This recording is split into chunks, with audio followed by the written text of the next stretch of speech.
तब्बल 1 वर्षापूर्वी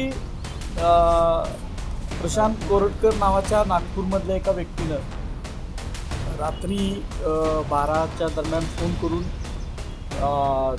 छत्रपती शिवाजी महाराज, राजमाता जिजाऊसाहेब, छत्रपती संभाजी महाराज यांच्याबद्दल अपमानजनक वक्तव्य केलेली होती. आणि आपल्या सगळ्यांना माहीत आहे की त्याच वेळेला आम्ही त्याच्यावर गुन्हा नोंद करावा, स्वतः आम्ही डिव्हिजनमध्ये जाऊन तो गुन्हा नोंद केला. आणि ते संभाषणाचे जे काही सगळं होतं ते मोबाईल आम्ही त्यांना दिलेला होता पोलिसांना होता. मग नंतर त्यांना आणलं इथं, जे काय आरोपी होते त्यांना इथं आणलं. त्यांना परत 14 दिवस PC मिळालेली होती. ह्या सगळ्या गोष्टी आपल्याला माहीत आहेत.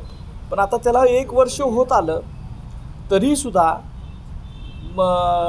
अजूनपर्यंत जी काय ते चार्जशीट होऊन ते पुढं सगळं प्रकरण जायला पाहिजे होतं ते गेलेलं नाही.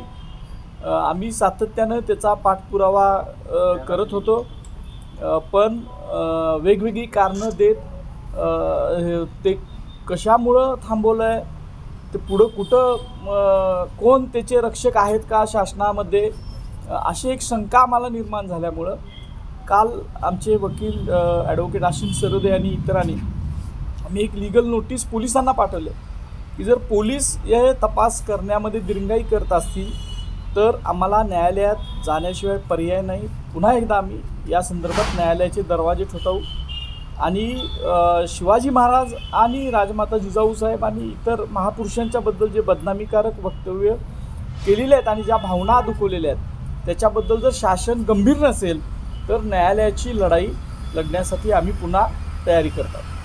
नाही, काही माहिती अशी मिळत असते की कारण तुम्ही बघितलात तर खूप वरिष्ठ स्तरावर परवासुद्धा मला एक फोटो आलेला होता की अजूनही ती व्यक्ती वरिष्ठ पोलीस अधिकाऱ्यांच्या संपर्कात आहे.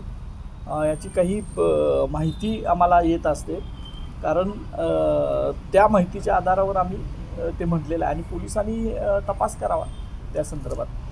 आम्हाला जे कळालं ते आम्ही त्यात शंका व्यक्त केलेली आहे. त्या विषयावर काही विचारायचा प्रयत्न केला तरी त्यांच्याकडून काय पॉझिटिव्ह रिस्पॉन्स येत नाही आहे.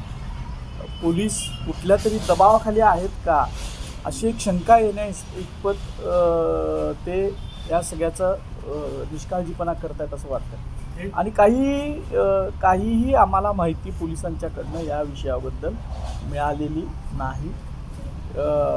आणि काय सांगितलं जातं की वारंवार म्हणजे जे की वरिष्ठ स्तरावरून आम्हाला परवानगी मिळालेली नाही.